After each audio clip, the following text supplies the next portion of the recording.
अस्सलाम वालेकुम नाजरीन, सेहत सुख दे नाल मैं तुहाडी मेज़बान डॉक्टर फौजिया अज तुहानू एक नवी बीमारी के बारे आगाह करे सूँ ते अज दा सारा टॉपिक है शुगर ज़ियाबतीस, जिंदे बारे तुसा वाकिफ हो सो ते उम्मीद है अज तुहानू असा होर इन्फॉर्मेशन इन प्रोग्राम डॉक्टर अमजद अजीज़ दे नाल असा शुरू करेंगे प्रोग्राम। अस्सलाम वालेकुम डॉक्टर साहब, अज दा साडा टॉपिक है शुगर ज़ियाबतीस भी जेको आदन ते शुगर, जैसा कि डॉक्टर साहब तुसा दसोगे शुगर क्या होती है, क्या बीमारी है? शुगर जी दरअसल ये बड़े पुरानी बीमारी है, शुरू तो लोगों को लाक होंदी सी, हुण अजकल इसकी बहुत ज़्यादती हो गई है। शुगर होंदी कि इंसान दे जिसम दे विच खून दी नालियां दे विच शुगर दी मिकदार हाँ जी बिल्कुल जिहड़ी आम तौर ते होंदी उसनों ज़्यादा हो जाती है। ठीक। और जो शुगर की मिकदार ज़्यादा होंदी है तो वो फिर साढ़े पेशाब के रस्ते खारिज होना शुरू हो जाती है। और दूसरा जी शुगर की मिकदार जी है जिसम के सिर तो लैके तो पैरों तक हर हिस्से के उत्ते ये असर करती है और उसके बुरे असरात जिहड़े उस नुकसान पहुँचाते। डॉक्टर साहब तुसीं ये दसो कि इहदी जिहड़ी पेचीदगी हैं उहदे विच किहड़ी बुनियादी पेचीदगी हैं जिहड़ी इंसान को लाग थी सकदी हैं अगर इंदा वक्त इलाज ना किया जाए तो? अच्छा, अज असी मतलब पेचीदगियां की गल करिए तो अच्छा है, क्योंकि बाकी शुगर अंदर तो गल्लां होंदियां रहिंदियां हाँ जी बिल्कुल, ताकि लोगों को पता लगे कि ये इलाज ना करने नाल या इस सही तरीके नाल इलाज ना करने नाल हाँ जी बिल्कुल की पेचीदगियां हो सकदियां। हाँ जी डॉक्टर सब तो वड्डी जिहड़ी पेचीदगी होंदी है इस विच वो ये होंदी है कि साडे जिहड़े चर्बियां हैं ना खून दे अंदर हाँ जी वो वध जांदियां, बिल्कुल। फिर उसके बाद वो बेसिक एक वजह है हर चीज़ की, हर बीमारी पैदा होने की बेसिक वजह यह है कि साड़ी चर्बी मसलन उसनों HDL LDL और कोलेस्ट्रॉल और ट्राइग्लिसराइड और इस किस्म के बहुत सारे और भी चर्बियां होंदी इन्हां दी मिकदार इतनी वध जाती कि फिर डिपॉजिट होना शुरू हो जांदियां, वो जमना शुरू हो जांदियां खून दी नालियां च, खून दी नाली तंग हो जाती है। एक बेसिक इसकी पैथोलॉजी है जिहड़ी नक्स पैदा होंदा है, वो सारी बीमारियां दी एक किस्म दी उसदे उत्ते एक्सप्लेन कर सकते हैं असीं सारी। डॉक्टर साहब ये चर्बी जिहड़ी है शरियाना दे विच जिवें कि है खून दी नालियां दे विच जमा शुरू थींदी है ते डॉक्टर साहब ये ज्यादा किहड़े जिस्म दे जिहड़े अज़ा हैं उन्हां को असर करेंदी है? देखो इनफैक्ट ये खून दी तमाम जितनी भी नालियां सारे जिस्म में हज़ारां लखां मील लंबी नालियां दी अगर एक ट्यूब बना दी जाए तो बन सकती है, उस हर जगह डिपॉजिट होंदी है, बाज़ जगह तो ज़्यादा डिपॉजिट होंदी है। अगर दिल की नाली है तो दिल की नालियां के अंदर उससे डिपॉजिट होएगी, दिमाग की नालियां डिपॉजिट होएगी, गुर्दे की नालियां डिपॉजिट होएगी, और इस तरह जिसम के जोड़े आसाब हैं आसाब को मुतासर करेगी, और खून दी नालियां बजाते खुद मुतासर हो जाती हैं, जिसम मुतासर हो जाता है, स्किन जोड़ा साड़ा नेल्स मुतासर हो जाते हैं।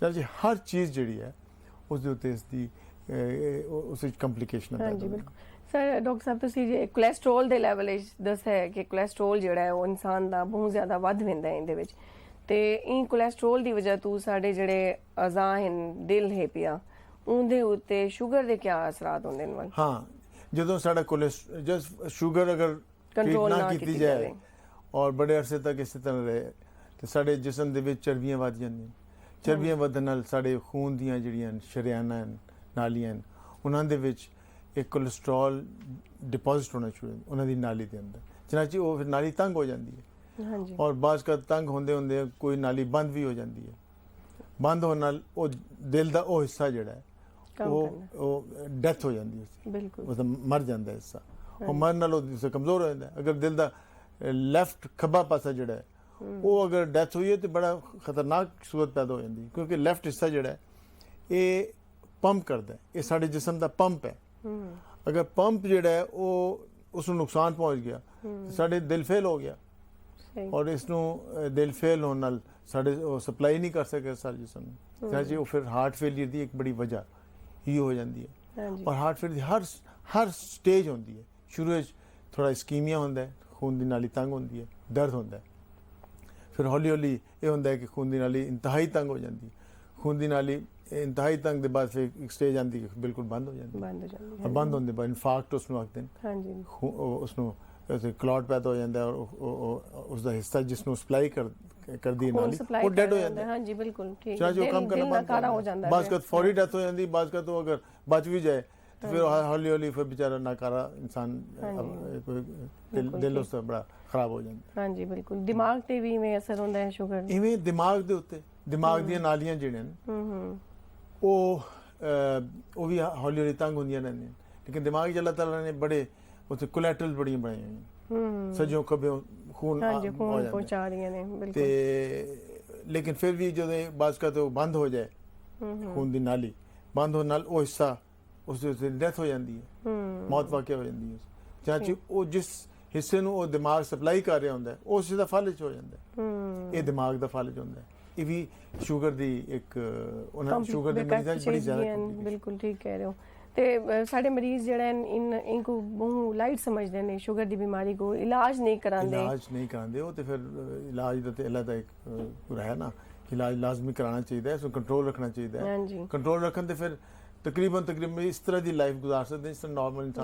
ਡਾਕਟਰ ਸਾਹਿਬ ਦਿਲ ਤੇ ਦਿਮਾਗ ਤੋਂ ਇਲਾਵਾ ਜਿਹੜੇ ਸਾਡੇ ਜਿਸਮ ਦੇ ਬੁਨਿਆਦੀ ਬਕਾਇਆ ਹਿੱਸੇ ਨੇ ਉਹਨਾਂ 'ਚ ਗੁਰਦੇ ਨੇ ਫਰਕ ਬੜਾ ਇੰਪੋਰਟੈਂਟ ਹੈ ਗੁਰਦਿਆਂ ਦੇ ਉੱਤੇ ਆਮ ਤੁਸੀਂ ਦੇਖਦੇ ਹੋ ਗੁਰਦੇ ਫੇਲ ਹੋ ਗਏ ਸ਼ੂਗਰ ਦਾ ਮਰੀਜ਼ ਹੈ ਜੀ ਗੁਰਦੇ ਫੇਲ ਹੋ ਗਏ ਹਾਂਜੀ ਕਿਉਂ ਗੁਰਦੇ ਫੇਲ ਹੁੰਦੇ ਨੇ ਸ਼ੂਗਰ ਦੀਆਂ ਇਹਦੀਆਂ ਗੁਰਦਿਆਂ ਦੀਆਂ ਬਹੁਤ ਬਾਰੀਕ ਨਾਲੀਆਂ ਹੁੰਦੀਆਂ ਖੂਨ ਦੀਆਂ ਜਿਹੜੀਆਂ ਕਿ ਗੁਰਦੇ ਨੂੰ ਸਪਲਾਈ ਕਰਦੀਆਂ ਉਹ ਆਹਿਸਤਾ ਖੂਨ ਦੀਆਂ ਨਾਲੀਆਂ ਉਹ ਤੰਗ ਹੁੰਦੇ ਉਹ ਬਾਜ਼ ਕੁਝ ਮਰ ਜਾਂਦੀਆਂ ਨੇ ਕੁਝ ਤੰਗ ਹੋ ਜਾਂਦੀਆਂ ਚਨਾਚੇ ਅਗਰ ਮਰ ਜਾਂਦੀਆਂ ਤੇ ਉਹ ਗੁਰਦੇ ਦਾ ਉਹ ਹਿੱਸਾ ਡੈਥ ਹੋ ਜਾਂਦੀ ਹੈ ਨਕਾਰਾ ਹੋ ਜਾਂਦਾ ਉੱਥੇ ਫਾਈਬਰੋਸਿਸ ਹੋ ਜਾਂਦਾ ਔਰ ਅਗਰ ਉਸ ਨੂੰ ਅਗਰ ਕਮ ਖੂਨ ਹੋਵੇ ਤੇ ਉਸ ਦਾ ਫੇਲ ਗੁਰਦੇ ਦਾ ਕੰਮ ਹੋ ਜਾਂਦਾ ਚਾਚੇ ਇਹ ਗੁਰਦਾ ਆਹਿਸਤਾ ਫੇਲ ਹੋਣਾ ਸ਼ੁਰੂ ਆਪਣਾ ਕੰਮ ਕਰਨਾ ਬੰਦ ਕਰ ਦਿੰਦਾ ਹੈ ਚਾਚੇ ਖੂਨ ਦੇ ਵਿੱਚ यूरिया की मिकदार बढ़नी शुरू हो जाती है और क्रिएटिनिन की मिकदार बढ़नी शुरू हो जाती है और पता लग जाता है कि गुर्दा फेल हो रहा है बल्कि एल्बुमिन आनी शुरू हो जाती है चर्बी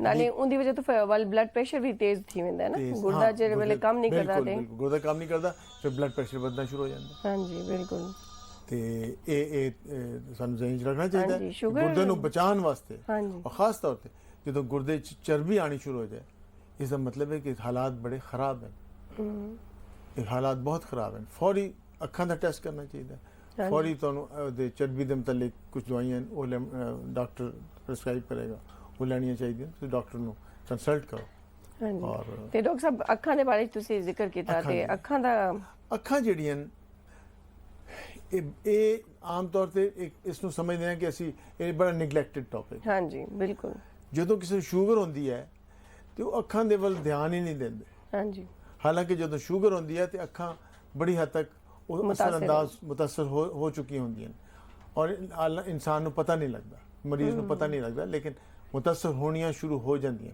ਉਹਦੇ ਤਬਦੀਲੀਆਂ ਪੈਦਾ ਹੋਣੀਆਂ ਸ਼ੁਰੂ ਹੋ ਜਾਂਦੀਆਂ ਅੱਖਾਂ ਦੀਆਂ ਤਬਦੀਲੀਆਂ ਕੀ ਹੁੰਦੀਆਂ ਖੂਨ ਦੀਆਂ ਨਾਲੀਆਂ ਤੰਗ ਹੋ ਗਈਆਂ ਜਿਹੜਾ ਤੁਹਾਡਾ ਪਰਦਾ ਹੁੰਦਾ ਉਹਦਾ ਆਪਣਾ ਨਜ਼ਰ ਜਿੱਥੇ ਬਣਦਾ ਹੈ ਅਕਸ ਬਣਦਾ ਜਾ ਕੇ ਉੱਥੇ ਖੂਨ ਦੀਆਂ ਨਾਲੀਆਂ ਤੰਗ ਹੋ ਜਾਂਦੀਆਂ ਉੱਥੇ ਹੈਮਰੇਜ ਹੋ ਜਾਂਦਾ ਖੂਨ ਮਤਲਬ ਉੱਥੇ ਬਲੀਡਿੰਗ ਹੋ ਜਾਂਦੀ ਹੈ ਬਸ ਕਰ ਨਵੀਆਂ ਉੱਥੇ ਖੂਨ ਦੀਆਂ ਨਾਲੀਆਂ ਬਣਨਾ ਸ਼ੁਰੂ ਉਸ ਦੇ ਬਾਅਦ ਉੱਥੇ ਆਪਣਾ ਜਿਸ ਤਰ੍ਹਾਂ ਰੂਈ ਦੇ ਗਾਲੇ ਹੁੰਦੇ ਨੇ ਇਸ ਤਰ੍ਹਾਂ ਉੱਥੇ ਛੋਟੇ ਸਪੌਟਸ ਬਣ ਜਾਂਦੇ ਨੇ ਹਾਂਜੀ ਬਿਲਕੁਲ ਡਾਕਟਰ ਸਾਹਿਬ ਔਰ ਇਹ ਜਦੋਂ ਨਜ਼ਰ ਆ ਜਾਏ ਇਹਦਾ ਮਤਲਬ ਅੱਛਾ ਫਿਰ ਨੁਕਸਾਨ ਇਹ ਹੁੰਦਾ ਹੈ ਕਿ ਬਾਜ਼ ਕਾਤ ਉਹ ਅੰਦਰ ਜਦੋਂ ਬਲੀਡਿੰਗ ਹੁੰਦੀ ਹੈ ਤੇ ਪਰਦਾ ਜਿਹੜਾ ਉਹ ਹਟ ਜਾਂਦਾ ਹੈ ਸਾਡੇ ਦੀਵਾਰ ਤੋਂ ਹਟ ਜਾਂਦਾ ਹੈ ਜਦੋਂ ਪਰਦੇ ਹਟਦੇ ਤਾਂ ਇੱਕਦਮ ਇਨਸਾਨ ਅੰਧੇਰਾ ਹੋ ਜਾਂਦਾ ਹੈ ਹਾਂਜੀ detachment retinal detachment retinal detachment ਹੋ ਜਾਂਦੀ ਹੈ ਇਨਸਾਨ ਬਲਾਈਂਡ ਹੋ ਜਾਂਦਾ ਹੈ ਚਾਚੇ ਕਰਨਾ ਕੀ ਚਾਹੀਦਾ ਹੈ ਕਿ ਫੌਰਨ ਇਸ ਨੂੰ ਬਚਾਇਆ ਜਾ ਸਕਦਾ ਰੈਟਿਨਲ ਡਿਟੈਚਮੈਂਟ ਵਾਸਤੇ ਲੇਜ਼ਰ ਥੈਰੇਪੀ ਦੇ ਨਾਲ ਫੋਟੋਥੈਰੇਪੀ ਦੇ ਨਾਲ ਉਸ ਨੂੰ ਸਟਿਚ ਕਰ ਦਿੰਦੇ ਨੇ ਔਰ ਬੜਾ ਇਸ ਨੂੰ ਇਸ ਦੀ ਪੇਸ਼ਬੰਦੀ ਦੇ ਤੌਰ ਤੇ ਡਾਕਟਰ ਸਾਹਿਬ ਅਕਸਰ ਤਾਂ ਸਾਡੇ ਮਰੀਜ਼ ਜਿਹੜੇ ਨੇ ਉਹ ਸ਼ੂਗਰ ਦੀ ਵਜ੍ਹਾ ਤੋਂ ਨਹੀਂ ਸਮਝਦੇ ਕਿ ਅੱਖਾਂ ਪਤਾ ਹੀ ਨਹੀਂ ਹੁੰਦਾ ਕਿ ਅੱਖਾਂ ਨੂੰ ਵੀ ਚੈੱਕ ਕਰਨਾ ਹਾਂਜੀ ਉਹ ਸਮਝਦੇ ਨੇ ਕਿ ਉਮਰ ਦੀ ਵਜ੍ਹਾ ਤੋਂ ਅੱਖਾਂ ਜਿਹੜੀਆਂ ਬਿਨਾਈ ਕੰਮ ਹੋ ਰਹੀ ਹੈ ਡਾਕਟਰਸ ਦੇ ਵਾਸਤੇ ਵੀ ਹੈ ਕਿ ਡਾਕਟਰਸ ਲਾਜ਼ਮੀ ਤੌਰ ਤੇ ਇਹ ਸ਼ੂਗਰ ਦੇ ਮਰੀਜ਼ ਨੂੰ ਆਈ ਸਪੈਸ਼ਲਿਸਟ ਕੋਲ ਭੇਜਣ ਕਿ ਉਸਦੀ ਅੱਖਾਂ ਦੀ ਚੈੱਕਅਪ ਕਰਨ ਤਾਂ ਕਿ ਉਸ ਨੂੰ ਡਿਟੈਚਮੈਂਟ ਹੋਣ ਤੋਂ ਪਹਿਲੇ ਉਸ ਨੂੰ ਸਟਿਪਲ ਕਰ ਦਿੱਤਾ ਜਾਏ ਸਟਿਚ ਕਰ ਦਿੱਤਾ ਜਾਏ ਔਰ ਉਸਦੀ ਰੈਟਿਨਲ ਡਿਟੈਚਮੈਂਟ ਨਾ ਹੋਵੇ और वो एक बहुत बड़े सान्हे तो बच सकते हैं प्रिवेंशन ਦੇ ਤੌਰ ਤੇ ਠੀਕ ਬਿਲਕੁਲ ਸਹੀ ਤੁਸੀਂ ਠੀਕ ਹੈ ਡਾਕਟਰ ਸਾਹਿਬ ਇਹ ਦੱਸੋ ਕਿ ਜਿਹੜੇ ਪਾਉ ਜਿਹੜੇ ਸਾਡੇ ਪੈਰ ਹੁੰਦੇ ਨੇ ਉਹ ਗਲ ਵੰਦੇ ਨੇ ਅਕਸਰ ਮਰੀਜ਼ਾਂ ਦੇ ਐਸੇ ਵੇਖਣ ਇਹ ਕੰਪਲਿਕੇਸ਼ਨ ਇਤਨੀ ਕਾਮਨ ਹੈ ਹੁੰਦਾ ਇਹ ਦਸਲੇ ਹੈ ਕਿ ਜਿਹੜੇ ਸਾਡੇ ਆਸਾਬ ਹੈ ਨਾ ਉਹ ਆਸਾਬ ਫੇਲ ਹੋ ਜਾਂਦੇ ਨੇ, ਸਾਨੂੰ ਸੈਂਸੇਸ਼ਨਸ ਨਹੀਂ ਆਉਂਦੀਆਂ। ਚਾਹੇ ਅਗਰ ਕੋਈ ਚੋਟ ਲੱਗਦੀ ਹੈ ਸਾਨੂੰ ਪਤਾ ਹੀ ਨਹੀਂ ਲੱਗਦਾ, ਚੋਟ ਦਾ ਸਾਨੂੰ ਉੱਥੇ ਜ਼ਖਮ ਹੋ ਜਾਏਗਾ, ਅਸੀਂ ਦੂਸਰੇ ਤੀਸਰੇ ਦਿਨ ਪਤਾ ਲੱਗੇਗਾ, ਜਦੋਂ ਤੱਕ ਜ਼ਖਮ ਪੱਕ ਜਾਏਗਾ ਸਾਨੂੰ ਪਤਾ ਨਹੀਂ ਲੱਗੇਗਾ। ਚਨਾਚੇ ਸ਼ੂਗਰ ਦੇ ਮਰੀਜ਼ਾਂ ਵਾਸਤੇ ਇਹ ਇੱਕ ਉਹਨਾਂ ਨੂੰ ਹਦਾਇਤ ਹੈ ਕਿ ਆਪਣੇ ਪਾँव डेली अगर नमाज पढ़ते हैं तो वैसे ही चक होता हाँ जी बिल्कुल 5 वक्त की नमाज, लेकिन अगर नमाज पढ़ते हैं तो नमाज के बाद उसको खुश करन, वजू के बाद उसको खुश जरूर करन, क्योंकि गिले पैर जिहड़े ने ਉਹਦੇ ਫੰਗਸ ਲੱਗਣ ਦੇ ਜ਼ਿਆਦਾ ਚਾਂਸ ਹਾਂਜੀ ਇਨਫੈਕਸ਼ਨ ਹੋਣ ਦਾ ਜ਼ਿਆਦਾ ਜਰਾਸੀਮਾਂ ਦਾ ਜ਼ਿਆਦਾ ਚਾਂਸ। ਲੇਕਿਨ ਜਿਹੜਾ ਸ਼ਖਸ ਨਮਾਜ਼ ਪੜ੍ਹਦਾ ਹੈ ਉਹ ਤੇ ਉਸਨੇ ਆਪਣੇ ਪੈਰਾਂ ਨੂੰ ਅੱਛੀ ਤਰ੍ਹਾਂ ਦੇਖਦਾ ਹੈ। ਹਾਂ ਅਗਰ ਕਿਤੇ ਜ਼ਖਮ ਹੋ ਜਾਏ ਕੋਈ, ਉਸ ਨੂੰ ਜ਼ਖਮ ਨੂੰ ਫੌਰਨ ਸਪਿਰਿਟ ਨਾਲ ਸਾਫ਼ ਕਰੋ, ਉਸ ਨੂੰ ਪੱਟੀ ਕਰਾਓ, ਉਸ ਨੂੰ ਡਾਕਟਰ ਨੂੰ ਦਿਖਾਓ ताकि उसमें कोई एंटीबायोटिक देवे या अपने शुगर ਨੂੰ ਕੰਟਰੋਲ ਕਰੋ। ਹਾਂਜੀ ਬਿਲਕੁਲ। ਡਾਕਟਰ ਸਾਹਿਬ ਤੁਸੀਂ ਕਿਹਾ ਕਿ ਪੈਰਾਂ ਨੂੰ ਚੈੱਕ ਨਹੀਂ ਕਰਿੰਦੇ ਮਰੀਜ਼, ਤੇ ਜ਼ਿਆਦਾ ਹਿੱਸਾ ਜਿਹੜਾ ਪੈਰਾਂ ਦਾ ਹੈ ਉਹ ਬਿਲਕੁਲ ਉਂਗਲੀਆਂ ਦੇ ਦਰਮਿਆਨ ਵਾਲਾ ਜ਼ਿਆਦਾ ਹਿੱਸਾ ਮੁਤਾਸਰ ਹੁੰਦਾ ਹੈ, ਉਹ ਬੇਹਿੱਸ ਹੋ ਜਾਂਦਾ ਨਾ। ਹਾਂਜੀ ਬਿਲਕੁਲ, ਉਹ ਮਰੀਜ਼ ਬਿਲਕੁਲ ਇਹਦੇ ਤੇ ਵਜ੍ਹਾ ਨਹੀਂ ਦਿੰਦੇ, ਫੰਗਸ ਹਾਂਜੀ ਇਨਫੈਕਸ਼ਨ ਜ਼ਿਆਦਾ ਹੁੰਦਾ ਹੈ, ਵੱਲ ਖੂਨ ਦੀ ਸਪਲਾਈ ਕਮ ਹੋਵੇਂਦੀ ਹੈ, ਵੱਲ ਮਰੀਜ਼ਾਂ ਨੂੰ ਪਤਾ ਨਹੀਂ ਚੱਲਦਾ ਉੱਥੇ ਜ਼ਖਮ ਬਣਦੇ ਹੁੰਦੇ ਨੇ। ਤੇ ਡਾਕਟਰ ਸਾਹਿਬ ਜਲਦੀ ਬਿਮਾਰੀਆਂ ਹੋਰ ਕਿਹੜੀ ਸ਼ੂਗਰ ਦੇ ਨਾਲ ਥੀ ਸਕਦੀਆਂ? ਜਲਦੀ ਬਿਮਾਰੀਆਂ ਦੀ ਵੀ ਇਹ ਵੀ ਵਜ੍ਹਾ ਹੁੰਦੀ ਹੈ ਕਿ ਉੱਥੇ ਜੇ ਜਿਲਦ ਨੂੰ ਜਿਹੜੀ ਖੂਨ ਦੀ ਸਪਲਾਈ ਹੁੰਦੀ ਹੈ ਨਾ, ਛੋਟੀ ਛੋਟੀ ਖੂਨ ਦੀ ਨਾਲੀਆਂ ਜਿਹੜੀ ਸਪਲਾਈ ਕਰਦੀਆਂ ਉਹ ਤੰਗ ਹੋ ਜਾਂਦੀਆਂ। ਜਾਂ ਤੇ ਜਦੋਂ ਕਿਸੇ ਵੀ ਜਿਲਦ ਦੇ ਹਿੱਸੇ 'ਚ ਕੋਈ ਇਨਫੈਕਸ਼ਨ ਹੁੰਦੀ ਹੈ ਉੱਥੇ ਸ਼ੂਗਰ ਦੀ ਮਿਕਦਾਰ ਜ਼ਿਆਦਾ ਹੋ ਜਾਂਦੀ ਹੈ ਅਨਕੰਟਰੋਲਡ ਡਾਇਬਟੀਜ਼ ਦੇ ਵਿੱਚ, ਤੇ ਉਹ ਉੱਥੇ ਜਰਾਸੀਮ ਬਣਨੇ ਸ਼ੁਰੂ ਹੋ ਜਾਂਦੇ ਨੇ ਔਰ ਉਹ ਹਿੱਸਾ ਆਮ ਤੌਰ ਤੇ ਬਲੂ ਕਾਰਬੰਕਲ ਬਣ ਜਾਂਦਾ, ਨੀਲਾ ਹੋ ਜਾਂਦਾ। ਨੀਲਾ ਇਸ ਵਜ੍ਹਾ ਹੁੰਦਾ ਤੇ ਉਹ ਗੈਂਗਰੀਨ ਬਣ ਜਾਂਦਾ, ਜ਼ਾਹਿਰ ਖੂਨ ਦੀ ਕਮੀ ਹੋ ਜਾਂਦੀ ਹੈ, ਬਿਲਕੁਲ ਤੇ ਡੈਥ ਹੋ ਜਾਂਦੀ ਹੈ, ਇਸ ਵਾਸਤੇ ਨੀਲਾ ਹੋ ਜਾਂਦਾ ਹੈ। ਨੀਲਾ ਹੋਣਾ ਬੜਾ ਖਤਰਨਾਕ ਹੈ ਕਿਉਂਕਿ ਉਹ ਸਮਝੋ ਉਹ ਡੈਥ ਹੋਣ ਦੇ ਕਰੀਬ ਹੈ, ਔਰ ਉਹ ਅਗਰ ਡੈਥ ਹੋ ਗਈ ਤੇ ਉਸ ਨੂੰ ਰੋਕਿਆ ਨਾ ਜਾਏ ਤੇ ਬਾਅਦ ਕਾ ਇਹ ਵਧਣਾ ਸ਼ੁਰੂ ਹੋ ਜਾਂਦਾ, ਇਹ ਫਿਰ ਪ੍ਰੋਗਰੈਸ ਕਰਨਾ ਸ਼ੁਰੂ ਹੁੰਦਾ, ਵੱਧਦਾ ਜਾਂਦਾ ਹੈ, ਬਾਅਦ ਕਾ ਸਕਿਨ ਛੋਟੇ ਦੀ ਬਜਾਏ ਬੜਾ, ਹਾਂਜੀ ਉਹ ਜ਼ਖਮ ਵੱਧਦਾ ਜਾਂਦਾ ਹੈ, ਬਿਲਕੁਲ ਠੀਕ ਹੈ, ਔਰ ਇਹ ਬੜਾ ਖਤਰਨਾਕ ਹੋ ਸਕਦਾ ਹੈ। ਇਸ ਨੂੰ ਜਦੋਂ ਤੱਕ ਸ਼ੂਗਰ ਕੰਟਰੋਲ ਨਹੀਂ ਕਰੋਗੇ ਉਹ ਕੰਟਰੋਲ ਨਹੀਂ ਹੋਏਗਾ, ਔਰ ਇਸ ਨੂੰ ਬਾਅਦ ਕਾ ਤੁਸੀਂ ਇਨਸਾਈਜ਼ ਕਰਕੇ ਜਾਂ ਉਸ ਨੂੰ ਉਸਦੇ ਡੈਡ ਟਿਸ਼ੂ ਨਿਕਾਲ ਕੇ ਉਸ ਨੂੰ ਫਿਰ ਜਾ ਕੇ ਉਸ ਨੂੰ ਟ੍ਰੀਟ ਇਸ ਨੂੰ ਲਾਈਟਲੀ ਨਹੀਂ ਲੈਣਾ ਚਾਹੀਦਾ। ਇਹ ਬੜਾ ਡਾਕਟਰ ਸਾਹਿਬ ਇਹਦੇ ਵਿੱਚ ਹੀਲਿੰਗ ਵੱਲ ਕਿਤਨੀ ਹੁੰਦੀ ਹੈ? ਹੀਲਿੰਗ ਬੜੀ ਲੇਟ ਹੁੰਦੀ ਹੈ, ਹਾਂਜੀ ਬਿਲਕੁਲ।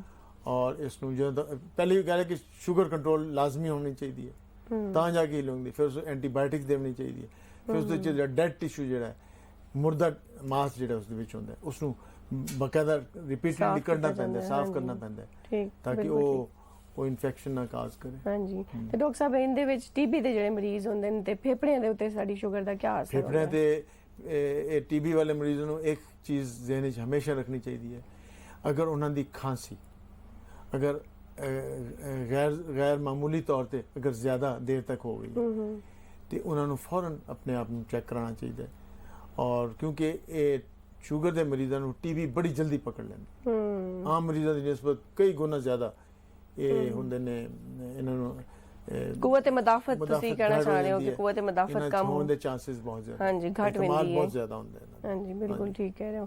ਤੇ ਡਾਕਟਰ ਸਾਹਿਬ ਸਾਡੇ ਖੁਰਾਕ ਤੇ ਉਹਦੇ ਹਜ਼ਮ ਦੇ ਉੱਤੇ ਕੀ ਅਸਰਾਤ ਨੇ? ਨਿਜ਼ਾਮ ਹਜ਼ਮ, ਹਾਂਜੀ ਮਤਲਬ ਹਰ ਨਿਜ਼ਾਮ ਦੇ ਉੱਤੇ, ਨਿਜ਼ਾਮ ਹਜ਼ਮ ਦੇ ਉੱਤੇ ਬੜੇ ਅਸਰਾਤ ਹੁੰਦੇ, ਮਸਲਨ ਮੈਦਾ ਔਰ ਆਂਤਾਂ ਜਿਹੜੀਆਂ ਉਹਨਾਂ 'ਚ ਕੁਝ ਵੀ ਹੋ ਸਕਦਾ ਹੈ, ਬਿਲਕੁਲ ਮੈਦੇ ਦੀਆਂ ਔਰ ਆਂਤਾਂ ਦੀ ਜਿਹੜੀ ਨਾ ਇਹਨਾਂ ਦੇ ਆਸਾਬ ਅਗਰ ਫੇਲ ਹੋ ਜਾਣ ਤੇ ਬਾਜ਼ ਕਤ ਇਹਨਾਂ 'ਚ ਕਬਜ਼ ਹੋ ਜਾਂਦੀ ਹੈ, ਹਵਾ ਬੰਦ ਹੋ ਜਾਂਦੀ ਹੈ, ਮੈਦਾ ਜਿਹੜਾ ਮੈਦਾ ਇਹ ਫੁੱਲ ਜਾਂਦਾ, ਪੈਰਾਲਿਸਿਸ ਹੋ ਜਾਂਦਾ ਮੈਦੇ ਦਾ, ਮਤਲਬ ਆਂਤਾਂ ਦਾ ਪੈਰਾਲਿਸਿਸ ਹੋ ਜਾਂਦਾ, ਉਹਨਾਂ ਦਾ ਫਲਜ ਹੋ ਜਾਂਦਾ, ਠੀਕ। ਔਰ ਬਾਜ਼ ਕਤ ਇਹ ਵੀ ਸ਼ਕਲ ਇਖਤਿਆਰ ਕਰ ਲੈਂਦੀ ਹੈ ਸ਼ੂਗਰ ਕਿ ਇਹ ਡਾਇਰੀਆ ਹੋਣਾ ਸ਼ੁਰੂ ਹੋ ਜਾਂਦਾ, ਹਾਂਜੀ ਬਾਜ਼ ਕਤ ਕਬਜ਼ ਵੀ ਹੋ ਜਾਂਦੀ, ਬਾਜ਼ ਕਤ ਡਾਇਰੀਆ, ਦੋਵੇਂ ਸੂਰਤਾਂ ਪੈਦਾ ਹੋ ਸਕਦੀਆਂ। ਪਰ ਲੇਕਿਨ ਬਾਜ਼ ਕਤ ਮੈਦਾ ਜਿਹੜਾ ਮੈਦਾ ਬਾਜ਼ ਕਤ ਸ਼ੂਗਰ ਦੇ ਮਰੀਜ਼ਾਂ ਦੇ ਵਿੱਚ ਉਹਦੇ ਆਸਾਬ ਦੇ ਮਫਲੂਜ ਹੋਣ ਨਾਲ ਮੈਦਾ ਦਫਾਲ ਹੋ ਜਾਂਦਾ, ਮੈਦਾ ਬਲੋਟ ਕਰ ਜਾਂਦਾ, ਮੈਦਾ ਆਪਣਾ ਫੇਲ ਠੀਕ ਤਰ੍ਹਾਂ ਸਰੰਜਾਮ ਨਹੀਂ ਦੇ ਸਕਦਾ। ਬਾਜ਼ ਕਦੇ ਵੀ ਹੁੰਦਾ ਹੈ ਕਿ ਇਨਸਾਨ ਦੇ ਵਿੱਚ ਜਿਹੜੇ ਇਲੈਕਟ੍ਰੋਲਾਈਟਸ ਨੇ, ਮਤਲਬ ਪੋਟਾਸ਼ੀਅਮ, ਹਾਂਜੀ ਬਿਲਕੁਲ ਲੈਵਲ ਬੜਾ ਲੂਜ਼ ਹੋ ਜਾਂਦਾ ਹੈ ਸ਼ੂਗਰ ਦੇ ਵਿੱਚ, ਉਹ ਲੂਜ਼ ਹੁੰਦਾ ਹੈ ਤੇ ਬਾਅਦ ਉਸ ਦੀ ਵਜ੍ਹਾ ਨਾਲ ਵੀ ਆਂਦਰਾਂ ਜਿਹੜੀਆਂ ਇਨਸਾਨ ਦੀਆਂ ਉਹ ਆਪਣਾ ਫੇਲ ਕਰਨਾ ਖਤਮ ਹੋ ਜਾਂਦਾ ਹੈ। ਡਾਕਟਰ ਸਾਹਿਬ ਤੁਸੀਂ ਖੁਰਾਕ ਕੋਈ ਸ਼ੂਗਰ ਦੇ ਮਰੀਜ਼ਾਂ ਕੋ ਮਿੱਠੀ ਸ਼ੈ ਤਾਂ ਹਰ ਚੀਜ਼ ਮਨਾ ਹੈ, ਫਰੂਟ ਮਨਾ ਹੈ, ਚਾਵਲ ਮਨਾ ਹੈ, ਆਲੂ ਮਨਾ ਹੈ, ਤੁਸੀਂ ਇਹਦੇ ਬਾਰੇ ਚ ਕੋਈ ਮਰੀਜ਼ਾਂ ਕੋ ਦੱਸੋ? कि खुराक क्या बेहतर है कि देखो जी, निज़ाम हजम भी मुतासिर ये ना होवे। खुराक दा जेड़ा ना आम मोटे मोटे असूल हैं कि ज़्यादा अपनी कैलोरीज पूरी रखे इंसान, हाँ जी कैलोरीज बिल्कुल। पूरी रखे जितनी उससे रिक्वायर्ड कैलोरीज वेट के लिहाज ਨਾਲ डॉक्टर दसेगा उसਨੂੰ। और चीनी की बजाय कार्बोहाइड्रेट्स की बजाय थोड़ा जिहा सब्जियां वाल ज़्यादा करे हाँ जी बिल्कुल। और गोश्त रिलेटिवली थोड़ा ज़्यादा इस्तेमाल कर ले। गोश्त और- विच भी वाइट मीट जो है, वाइट मीट हाँ जी, और घी वगैरह कम इस्तेमाल हाँ करे। जी बिल्कुल। ये थोड़ा जिहा उसਨੂੰ शिफ्ट कार्बोहाइड्रेट्स तो दूसरी तरफ, लेकिन फिर भी सारी चीज़ें बैलेंस होनी चाहिए। लेकिन हर चीज़ ਨੂੰ ਉਸਨੇ ਕੰਟਰੋਲ ਜ਼ਰੂਰ ਕਰਨਾ ਹੈ। ਕੰਟਰੋਲ ਦਵਾਈਆਂ ਨਾਲ ਹੋਵੇ, ਭਾਵੇਂ ਉਸਨੂੰ ਐਕਸਰਸਾਈਜ਼ ਨਾਲ ਹੋਵੇ, ਖੁਰਾਕ ਕੰਮ ਕਰਨ ਨਾਲ ਹੋਵੇ, ਜਾਂ ਗੋਲੀਆਂ ਦੇ ਨਾਲ ਹੋਵੇ, ਜਾਂ ਇਨਸੂਲਿਨ ਦੇ ਨਾਲ ਹੋਵੇ, ਕਿਸੇ ਤਰ੍ਹਾਂ ਵੀ ਕੰਟਰੋਲ। ਅੱਜਕੱਲ ਬਹੁਤ ਲੇਟੈਸਟ इंसुलिन ਆਈਆਂ ਹੋਈਆਂ, अवेलेबल है, बिल्कुल ਹੋਰ ठीक ਵੀ कह रहे हो। ਹੋਰ ਬੜੀਆਂ ਲੇਟੈਸਟ ਦਵਾਈਆਂ ਆਈਆਂ हाँ ਨੇ, जी। ਉਹ ਲੇਕਿन ਉਹ ਬੜੀਆਂ ਮਹਿੰਗੀਆਂ ਨੇ। ਉਹ ਅਜੇ ਅਜੇ ਨਹੀਂ अपना इस्तेमाल नहीं किया। डॉक्टर साहब हम हामला खवातीन को जड़ी बीमारी थी वेंदी है शुगर दी, ਉਹਦੇ ਬਾਰੇ ਜ਼ਰਾ ਸਾਕੂ ਦੱਸੋ ਤੁਸੀਂ। ਹਾਮਲਾ ਖਵਾਤੀਨ ਜਿਹੜੀਆਂ ਉਹਨਾਂ ਨੂੰ ਲਾਜ਼ਮੀ ਚਾਹੀਦਾ ਹੈ ਕਿ ਜਦੋਂ ਹਮਲ ਦੇ ਬਾਅਦ ਉਹ ਆਪਣੇ ਸ਼ੂਗਰ ਦਾ, ਅਗਰ ਉਹਨਾਂ ਨੂੰ ਸ਼ੱਕ ਹੈ ਜਾਂ ਪਹਿਲੇ ਸ਼ੂਗਰ ਹੋ ਚੁੱਕਿਆ ਕਿਸੇ ਪ੍ਰੈਗਨੈਂਸੀ 'ਚ, ਲਾਜ਼ਮੀ ਚੈੱਕ ਕਰਾਉਣ। ਅਗਰ ਸ਼ੂਗਰ ਦੇ ਮਰੀਜ਼ ਹਨ ਤੇ ਉਹ ਤੇ ਫਿਰ ਬਹੁਤ ਹੀ ਫਿਰ ਮਸਲਾ ਹੋ ਜਾਂਦਾ ਹੈ। ਹਾਂਜੀ, ਉਹਨਾਂ ਨੂੰ ਆਪਣੀ ਸ਼ੂਗਰ ਜਿਹੜੀ ਹੈ ਕੰਟਰੋਲ ਕਰਵਾਉਣੀ ਚਾਹੀਦੀ ਡਾਕਟਰ ਕੋਲੋਂ, ਠੀਕ ਹੈ ਨਾ ਜੀ ਬਿਲਕੁਲ, ਕਿਉਂਕਿ ਖੁਦ ਨਹੀਂ ਕਰ ਸਕਦੇ। ਪਹਿਲਾ ਅਸੂਲ ਹੈ ਕਿ ਉਹਨਾਂ ਨੂੰ ਗੋਲੀਆਂ ਦੇ ਨਾਲ ਤੇ ਸ਼ੂਗਰ ਨਹੀਂ, ਗੋਲੀਆਂ ਮਨਾ ਹੈ, ਕਿਉਂਕਿ ਗੋਲੀਆਂ ਦਾ ਵੱਲ ਗੋਲੀਆਂ ਦਾ ਫਿਰ ਉਹ ਬੱਚੇ ਦੇ ਉੱਤੇ ਵੀ ਜਾ ਕੇ ਅਸਰ ਸ਼ੁਰੂ ਹੋ ਜਾਂਦਾ ਹੈ, ਜਿਹੜਾ ਅਸੀਂ ਨਹੀਂ ਚਾਹੁੰਦੇ। ਇਹਨਾਂ ਨੂੰ ਲਾਜ਼ਮੀ ਸਾਨੂੰ ਇਨਸੂਲਿਨ ਦੇ ਨਾਲ ਕੰਟਰੋਲ ਕਰਨਾ ਪੈਂਦਾ ਹੈ। ਔਰ ਇਹ ਫਿਰ ਜਿਹੜਾ ਮੁਨਾਸਬ ਡਾਕਟਰ ਜਿਹੜੇ ਨੇ ਉਹ ਉਸ ਨੂੰ ਦੱਸਣਗੇ ਕਿ ਕਿਸ ਤਰ੍ਹਾਂ ਕਰਨਾ ਹੈ।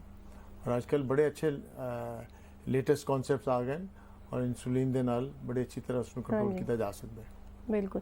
डॉक्टर साहब जिन्ना को शुरू तो बचपन तो शुगर थी वेंदी है ते वालो इंसुलिन बकायदगी ਉਹਦੇ ਬਾਰੇ ਤੁਸੀਂ ਕੋਈ ਸਾਡੇ ਹਾਂ ਉਹ ਫਿਰ ਸ਼ੂਗਰ ਦੀ ਅਲੱਗ ਕਿਸਮ ਹੈ। ਉਸ ਨੂੰ ਜੁਵੇਨਾਈਲ ਡਾਇਬੀਟੀਜ਼ ਜਾਂ ਮਤਲਬ ਟਾਈਪ 1 ਡਾਇਬੀਟੀਜ਼ ਉਸ ਨੂੰ ਆਉਂਦੇ, ਪੈਦਾਇਸ਼ੀ ਹਾਂ ਪੈਦਾਇਸ਼ੀ ਸ਼ੂਗਰ। ਡਾਇਬੀਟੀਜ਼। ਉਹ ਤੇ ਉਹਨਾਂ ਦੇ ਮਸਲਾ ਇਹ ਹੁੰਦਾ ਕਿ ਉਹਨਾਂ ਦੇ ਅੰਦਰ ਤੇ ਇਨਸੂਲਿਨ ਬਣ ਹੀ ਨਹੀਂ ਰਹੀ, ਉਹਨਾਂ ਦਾ ਲਬਲਬਾ ਜਿਹੜਾ ਹੈ ਜੀ ਇਨਸੂਲਿਨ ਪੈਦਾ ਹੀ ਨਹੀਂ ਕਰ ਰਿਹਾ। बिल्कुल, लेकिन जो ਉਹਨਾਂ ਕੋਲ ਵੱਲ ਸਾਰੀ ਉਮਰ ਇਨਸੁਲਿਨ ਤੇ ਗੁਜ਼ਾਰਾ ਕਰਨਾ ਤੇ ਗੁਜ਼ਾਰਾ ਕਰਨਾ ਪਏਗਾ। ਹਾਂਜੀ, ਉਹਨਾਂ ਦੇ ਬਾਕਾਇਦਾ ਉਹਨਾਂ ਦੀ ਐਸਟੈਬਲਿਸ਼ ਕਰਕੇ ਰਿਕੁਆਇਰਮੈਂਟ ਕਿਤਨੀ ਹੈ, ਹਾਂਜੀ ਇਸ ਨੂੰ ਦੇਣੀ ਪਏਗੀ ਇਨਸੂਲਿਨ, ਔਰ तमाम ਉਮਰ ਉਹਨਾਂ ਨੂੰ ਲਾਣੀ ਪਏਗੀ। ਉਹਨਾਂ ਨੂੰ ਇੱਕ ਕਿਸਮ ਦਾ ਜ਼ਿੰਦਗੀ ਦਾ ਹਿੱਸਾ ਬਣ ਜਾਏਗਾ ਹਾਂਜੀ ਬਿਲਕੁਲ ਇਨਸੂਲਿਨ ਲਗਾਉਣਾ। ਹਾਂਜੀ, ਫਿਰ ਉਹ ਆਮ ਤੌਰ ਤੇ ਬੜੇ ਟ੍ਰੇਨਡ ਹੋ ਜਾਂਦੇ ਨੇ, ਉਹਨੂੰ ਪਤਾ ਹੁੰਦਾ ਕਿ ਅਸੀਂ ਹੁਣ ਇਹ ਖਾਣਾ ਹੈ ਤੇ ਇਨਸੂਲਿਨ ਲਗਾਣੀ ਹੈ। ਉਹ ਮਰੀਜ਼ ਜਿਹੜੇ ਨਾ ਆਮ ਤੌਰ ਤੇ ਆਪਣੇ ਬੜੇ ਅੱਛੇ ਤਰ੍ਹਾਂ ਕੈਰੀ ਕਰ ਲੈਂਦੇ ਨੇ। ਇਹ ਹਮਲ ਦੇ ਦੌਰਾਨ ਜਿਹੜੀ ਸ਼ੂਗਰ ਹੁੰਦੀ ਹੈ ਡਾਕਟਰ ਸਾਹਿਬ, ਉਹਦੇ ਵਿੱਚ ਵੱਲ ਬੱਚੇ ਨੂੰ ਕਿੰਨਾ ਫੀਸਦ ਚਾਂਸ ਹੈ ਸ਼ੂਗਰ ਹੋਣ ਦਾ? ਬੱਚੇ ਦਾ ਚਾਂਸ ਨਹੀਂ ਕਿਹਾ ਜਾ ਸਕਦਾ, ਲੇਕਿਨ ਵਾਲਦਾ ਦੀ ਜਿਹੜੀ ਹੈ ਨਾ ਉਸ ਨੂੰ ਸ਼ੂਗਰ ਕੰਟਰੋਲ ਕਰਨਾ ਬੜਾ ਜ਼ਰੂਰੀ ਹੈ। ਜ਼ਰੂਰੀ ਹੈ ਬਿਲਕੁਲ, ਕਿਉਂਕਿ ਅਗਰ ਵਾਲਦਾ ਸ਼ੂਗਰ ਕੰਟਰੋਲ ਨਹੀਂ ਕਰੇਗੀ ਫਿਰ ਬੱਚੇ ਦਾ ਮੈਕਰੋਸੋਮੀਆ, ਬੱਚੇ ਦਾ ਸਾਈਜ਼ ਬੜਾ ਵੱਡਾ ਹੋ ਜਾਏਗਾ। ਹਾਂਜੀ ਬਿਲਕੁਲ, 9 10 ਕਿਲੋ ਦੇ ਬੱਚੇ, ਔਰ ਉਹ ਬੱਚੇ ਜਿਹੜੇ ਨੇ ਉਹਨਾਂ ਦੇ ਵਿੱਚ ਬੜੀਆਂ ਕੰਪਲਿਕੇਸ਼ਨਸ, ਪੇਚੀਦਗੀਆਂ, ਕੰਜੈਨਿਟਲ ਡਿਫੈਕਟਸ ਉਹਨਾਂ ਦੇ ਵਿੱਚ ਪੈਦਾ ਹੋਣੇ ਸ਼ੁਰੂ। ਬੱਚੇ ਦੀ ਕੰਜੈਨਿਟਲ ਡਿਫੈਕਟ, ਉਹਦੇ ਹਾਰਟ ਦੀਆਂ ਬਿਮਾਰੀਆਂ, ਦਿਲ ਦੀ ਹੋਰ ਬਿਮਾਰੀਆਂ, ਗੁਰਦੇ ਦੀ ਬਿਮਾਰੀ, ਕੋਈ ਨਾ ਕੋਈ ਆਪਣਾ ਬੜਾ ਸਾਈਜ਼ ਹੋਣਾ ਬਜ਼ਾਤੇ ਖੁਦ ਇੱਕ ਬਿਮਾਰੀ, ਡਿਲੀਵਰੀ ਮੁਸ਼ਕਲ ਹੋ ਜਾਂਦੀ ਹੈ। ਉਸ ਤੋਂ ਬਾਅਦ ਬੱਚਾ ਜਿਹੜਾ ਪੈਦਾ ਹੋਣ ਦੇ ਬਾਅਦ ਉਹਦੇ ਸਾਂਸ ਦੀਆਂ ਬਿਮਾਰੀਆਂ ਹੋ ਜਾਂਦੀਆਂ। ਬਹੁਤ ਸਾਰੇ ਚਾਂਸ ਹਨ ਕਿ ਬੱਚਾ ਜ਼ਾਇਆ ਹੋ ਜਾਏ। ਅਗਰ ਬੱਚਾ ਪੈਦਾ ਵੀ ਹੋ ਗਿਆ ਤੇ ਉਸ ਬੱਚੇ ਦੇ ਵਿੱਚ ਬੜੇ ਨੁਕਸ ਅਗਰ ਉਹਦੀ ਸ਼ੂਗਰ ਕੰਟਰੋਲ ਨਾ ਹੋਵੇ, ਬੜੇ ਨੁਕਸ, ਉਹਦੇ ਦਿਮਾਗ ਵਿੱਚ ਨੁਕਸ, ਉਹਦੇ ਦਿਲ ਵਿੱਚ ਨੁਕਸ, ਉਹਦੇ ਬਾਕੀ ਅੱਖਾਂ ਤੇ ਨੁਕਸ, ਉਹਦੇ ਨਹੀਂ ਜਿਸਮ ਦੇ ਹਰ ਹਿੱਸੇ ਦੇ ਉੱਤੇ ਨੁਕਸ ਪੈਦਾ ਹੋ ਸਕਦਾ। ਡਾਕਟਰ ਸਾਹਿਬ ਇਹ ਦੱਸੋ ਕਿ ਤੁਸੀਂ ਜਿਹੜੀ ਔਰਤਾਂ ਕੋ ਹਮਲ ਨਾ ਹੋਵੇ ਤੇ ਉਹਨਾਂ ਕੋ ਸ਼ੂਗਰ ਦੇ ਨਾਲ ਕੀ ਨੁਕਸਾਨਾਤ ਥੀ ਸਕਦੇ ਹਨ? ਇਨਫੈਕਟ ਜਿਹਨਾਂ ਖਵਾਤੂਨ ਨੂੰ ਸ਼ੂਗਰ ਹੁੰਦੀ ਹੈ ਉਹਨਾਂ ਨੂੰ ਬਹੁਤ ਸਾਰੀਆਂ ਜ਼ਨਾਨਾ ਅਮਰਾਜ਼ ਹੋ ਸਕਦੀਆਂ, ਜਿਨ੍ਹਾਂ 'ਚ ਮਸਲਨ ਜ਼ਨਾਨਾ ਅਮਰਾਜ਼ ਕੀ ਉਹਨਾਂ ਨੂੰ ਇਨਫੈਕਸ਼ਨ ਹੋ ਸਕਦੀ ਹੈ। ਹਾਂਜੀ ਬਿਲਕੁਲ, ਉਹਨਾਂ ਨੂੰ ਫੰਗਲ ਇਨਫੈਕਸ਼ਨ ਹੋ ਸਕਦੀ ਹੈ। ਜੀ ਬਿਲਕੁਲ, ਉਹਨਾਂ ਦੇ ਅੰਦਰ ਮਤਲਬ ਉਹਨਾਂ ਦੇ ਇਨਫੈਕਸ਼ਨ ਜਿਹੜੀ ਟਰੈਵਲ ਕਰਕੇ ਉਹਨਾਂ ਟਿਊਬਾਂ ਦੇ ਵਿੱਚ ਚਲੀ ਜਾ ਸਕਦੀ ਹੈ। ਟਿਊਬਾਂ ਦੇ ਜ਼ਰੀਏ ਉਸਦੇ ਅੰਦਰ ਪੇਟ ਦੇ ਅੰਦਰ ਜਾ ਸਕਦੀ ਇਨਫੈਕਸ਼ਨ, ਜੀ ਬਿਲਕੁਲ, ਔਰ ਪੇਟ ਦੇ ਅੰਦਰ ਜਾ ਕੇ ਪੂਰਾ ਅੰਦਰ ਪੀਪੈਸ ਪੈਦਾ ਹੋ ਸਕਦੀ ਹੈ। ਔਰ ਇਹ ਥੋੜੀ ਜਿਹੀ ਕੋਤਾਹੀ ਨਾਲ, ਥੋੜੀ ਜਿਹੀ ਅਗਰ ਉਸ ਦੇ ਨਾਲ ਉਸ ਦੀ ਜ਼ਿੰਦਗੀ ਖਤਰੇ 'ਚ ਪੈਦਾ ਹੋ ਸਕਦੀ ਹੈ। ਫਿਰ ਟਿਊਬਾਂ 'ਚ ਅਗਰ ਚਲੀ ਗਈ ਇਨਫੈਕਸ਼ਨ ਫਿਰ ਉਸ ਨੂੰ ਟਿਊਬਾਂ ਨੂੰ ਹਮੇਸ਼ਾ ਵਾਸਤੇ ਨਾਕਾਰਾ ਕਰ ਸਕਦੀ ਹੈ। ਹਾਂਜੀ, ਬਾਂਝਪਨ ਉਹਦੀ ਪੈਦਾ ਹੋ ਜੀ ਸਕਦਾ ਹੈ। ਬਿਲਕੁਲ ਠੀਕ। ਇਸ ਵਾਸਤੇ ਖਵਾਤੀਨ ਨੂੰ ਚਾਹੀਦਾ ਹੈ ਕਿ ਸ਼ੂਗਰ ਕੰਟਰੋਲ ਰੱਖਣ ਤੇ ਇਹਨਾਂ ਦੇ ਚਾਂਸਸ ਇਹਨਾਂ ਬਿਮਾਰੀਆਂ ਦੇ ਬੜੇ ਘਟ ਜਾਣ। ਡਾਕਟਰ ਸਾਹਿਬ, ਇੰਦੀ ਖੁਰਾਕ ਦੀ ਕੀ ਵਜੂਹਾਤ ਹਨ? ਅੱਜਕੱਲ ਤੁਸੀਂ ਵੇਖੋ ਜਿਹੜੀ ਖੁਰਾਕਾਂ ਹਨ ਬਾਹਰ ਦੀ ਖੁਰਾਕਾਂ, ਉਹਦੀ ਵਜ੍ਹਾ ਤੋਂ ਵੀ ਸ਼ੂਗਰ ਇਸ ਦੀ ਬੜੇ ਮਲਟੀਪਲ ਫੈਕਟਰ ਹੈ। ਇਹ ਸ਼ੂਗਰ ਵਜ੍ਹਾ ਇਹ ਹੈ ਕਿ ਅਸੀਂ ਪਹਿਲੇ ਤਾਂ ਸਾਡਾ ਖੁਰਾਕ ਦੇ ਨਾਲ ਲਾਈਫ ਸਟਾਈਲ ਬੜਾ ਚੇਂਜ ਹੋ ਗਿਆ। ਹਾਂਜੀ ਬਿਲਕੁਲ, ਬੜਾ ਸੀਡੈਂਟਰੀ ਲਾਈਫ ਸਟਾਈਲ ਹੋ ਗਿਆ। ਉਹੀ ਜ਼ਿੰਮੇਦਾਰ ਜਿਹੜਾ ਪਹਿਲੇ 10 ਮੀਲ 15 ਮੀਲ ਰੋਜ਼ ਚੱਲਦਾ ਹੈ, ਹੁਣ ਉਹ ਚੰਦ ਕਦਮ ਵੀ ਨਹੀਂ ਚੱਲਦਾ। ਉਸ ਨੂੰ ਮੋਟਰਸਾਈਕਲ ਮੁਯੱਸਰ ਆ ਗਿਆ, ਉਸ ਨੂੰ ਟਰੈਕਟਰ ਮੁਯੱਸਰ ਆ ਗਿਆ, ਉਸ ਨੂੰ ਕਾਰਾਂ ਮੁਯੱਸਰ ਆ ਗਈਆਂ ਔਰ ਉਹ ਮਤਲਬ ਚੱਲਦਾ ਹੀ ਨਹੀਂ। ਦੂਸਰਾ, ਖੁਰਾਕਾਂ ਜਿਹੜੀਆਂ ਉਸ ਦੇ ਮੁਤਾਬਿਕ ਖਾ ਰਹੇ ਨੇ, ਮੱਖਣ ਖਾ ਰਹੇ ਨੇ, ਘਿਓ ਖਾ ਰਹੇ ਨੇ, ਉਹ ਸਮਝਦੇ ਨੇ ਕਿ ਬਸ ਇਹ ਖੁਰਾਕਾਂ, ਦੁੱਧ ਪੀ ਰਹੇ ਨੇ ਉਸ ਹਿਸਾਬ ਨਾਲ, ਜਦੋਂ ਕਿ ਉਹਨੂੰ ਇਹ ਜਿਸਮ ਵਿੱਚ ਖਰਚ ਹੋ ਨਹੀਂ ਰਿਹਾ। ਹਾਂਜੀ ਬਿਲਕੁਲ, ਉਹ ਫਿਰ ਇਹ ਜਾ ਕੇ ਡਿਪੋਜ਼ਿਟ ਹੋ ਜਾਂਦੇ ਤੁਹਾਡੇ ਜਿਸਮ ਦੇ ਅੰਦਰ, ਔਰ ਡਿਪੋਜ਼ਿਟ ਹੋ ਕੇ ਵਜ਼ਨ ਵੱਧ ਜਾਂਦਾ ਹੈ। ਵਜ਼ਨ ਵਧਣ ਨਾਲ ਜਿਹੜਾ ਓਬੈਸਿਟੀ ਹੈ, ਹਾਂਜੀ ਵਜ਼ਨ ਵੱਧ ਜਾਂਦਾ ਹੈ ਤੇ ਵੱਲ ਸ਼ੂਗਰ ਦੀ ਬਿਮਾਰੀ ਬਿਮਾਰੀ ਵੱਧ ਜਾਂਦੀ ਹੈ। ਔਰ ਫਿਰ ਉਸ ਦੇ ਨਾਲ ਫਿਰ ਲੋਕਾਂ ਦੀ ਕੁਝ ਬੁਰੀਆਂ ਆਦਤਾਂ ਹਨ, ਸਿਗਰਟ ਪੀਣਾ। ਹਾਂਜੀ, ਸਿਗਰਟ ਔਰ ਸ਼ੂਗਰ ਇਹ ਇਤਨੀ ਇੱਕ ਮਲਟੀਪਲਾਈ ਕਰਦੀਆਂ ਰਿਸਕ ਨੂੰ, ਖਤਰੇ ਨੂੰ, ਤੁਸੀਂ ਉਸ ਦਾ ਅੰਦਾਜ਼ਾ ਨਹੀਂ ਕਰ ਸਕਦੇ। ਆਮ ਆਦਮੀ ਸਮਝਦੇ ਕਿ 1+1 2 ਨਹੀਂ ਹੈ, ਇਹ 1+1 5 ਹੋ ਜਾਂਦਾ ਹੈ। ਠੀਕ, ਬਿਲਕੁਲ। ਇਹ ਸਿੰਪਲ ਮਲਟੀਪਲੀਕੇਸ਼ਨ ਨਹੀਂ ਹੈ, ਇਹ ਸਿੰਪਲ ਐਡੀਸ਼ਨ ਨਹੀਂ ਹੈ, ਇਹ ਮਲਟੀਪਲਾਈ ਕਰਦਾ।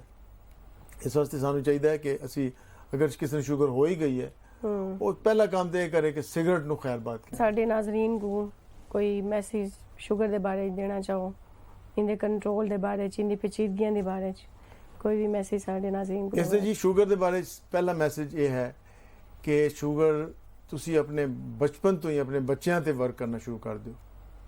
ਬੱਚੇ ਜਿਹੜੇ ਨੇ ਤੁਹਾਡੇ, ਇਹਨਾਂ ਨੇ ਆਇੰਦਾ ਜਿਹੜੀ ਜ਼ਿੰਦਗੀ ਗੁਜ਼ਾਰਨੀ ਹੈ। ਬੱਚਿਆਂ ਨੂੰ ਕੋਸ਼ਿਸ਼ ਕਰੋ ਕਿ ਇਹਨਾਂ ਦੀ ਖੁਰਾਕ ਜਿਹੜੀ ਹੈ ਬਹੁਤ ਜ਼ਿਆਦਾ ਹੈਵੀ ਨਾ ਹੋਵੇ। ਇਹ ਜੰਕ ਫੂਡ, ਇਹ ਬਾਜ਼ਾਰੀ ਖਾਣੇ, ਇਹਨਾਂ ਤੋਂ ਅਵੋਇਡ ਕਰੋ। ਬੱਚਿਆਂ ਨੂੰ ਸਬਜ਼ੀਆਂ ਜ਼ਿਆਦਾ ਖਾਣ ਦੀ ਆਦਤ ਪਾਓ, ਬੱਚਿਆਂ ਨੂੰ ਐਕਸਰਸਾਈਜ਼ ਦੀ ਜ਼ਿਆਦਾ ਆਦਤ ਪਾਓ, ਔਰ ਇਹਨਾਂ ਦੇ ਖੁਰਾਕ ਦੇ ਵਿੱਚ ਜਿਹੜੀ ਕਾਰਬੋਹਾਈਡਰੇਟਸ, ਚਾਕਲੇਟਸ ਔਰ ਮਿੱਠੀਆਂ ਚੀਜ਼ਾਂ ਔਰ ਆਈਸਕ੍ਰੀਮਾਂ, ਬੇਹੰਗਮ ਜਿਹੜਾ ਅਸੀਂ ਹਰ ਵੇਲੇ ਖਾਂਦੇ ਰਹਿਣਾ, ਉਹ ਤੁਸੀਂ ਬੰਦ ਕਰੋ। ਕੋਲਡ ਡਰਿੰਕਸ ਵਗੈਰਾ, ਕੋਲਡ ਡਰਿੰਕਸ ਇੱਕ ਕੋਲਡ ਡਰਿੰਕ ਬਿਕਸ 100 ਕੈਲੋਰੀ ਸਟੇਟ ਅਵੇ ਤੁਸੀਂ ਆਪਣੇ ਅੰਦਰ, ਜਦੋਂ 100 ਕੈਲੋਰੀ ਕੰਜ਼ਿਊਮ ਕਰਨ ਵਾਸਤੇ ਤੁਹਾਨੂੰ ਪਤਾ ਨਹੀਂ ਕਿੰਨਾ ਚੱਲਣਾ ਪੈਂਦਾ ਹੈ। ਤੇ ਵਜ਼ਨ, ਬੱਚਿਆਂ ਦੇ ਵਜ਼ਨ ਜ਼ਿਆਦਾ ਨਹੀਂ ਹੋਣੇ ਚਾਹੀਦੇ। ਇਹਨਾਂ ਨੂੰ ਕੋਸ਼ਿਸ਼ ਕਰੋ ਕਿ ਇਹਨਾਂ ਦੀ ਖੇਲਾਂ ਦਾ ਬੰਦੋਬਸਤ ਕਰੋ। ਸ਼ੂਗਰ ਦੇ ਮਰੀਜ਼ ਜਿਹੜੇ ਆਪਣੇ ਖੁਰਾਕ ਦਾ ਖਿਆਲ ਰੱਖਣ, एक्सरसाइज करन। डॉक्टर साहब बहुत शुक्रिया, तुसा साढ़े नाजरीन को बहुत सारी मालूमात दी हैं। नाजरीन, उम्मीद है तो ये प्रोग्राम है शुगर की बीमारी के बारे बहुत सारी मालूमात फराम थी गई उसी ते तुहाडे जेड़े भी सवालात हैं तुसा साकू खत लिख के यही पते ते भेज सकते हो। साडा पता है in charge programme Sehat Sukh, PTV centre, Nusrat road, Multan cantt. हुण अपनी मेज़बान डॉक्टर फौजिया को इजाज़त दो। अल्लाह हाफिज़।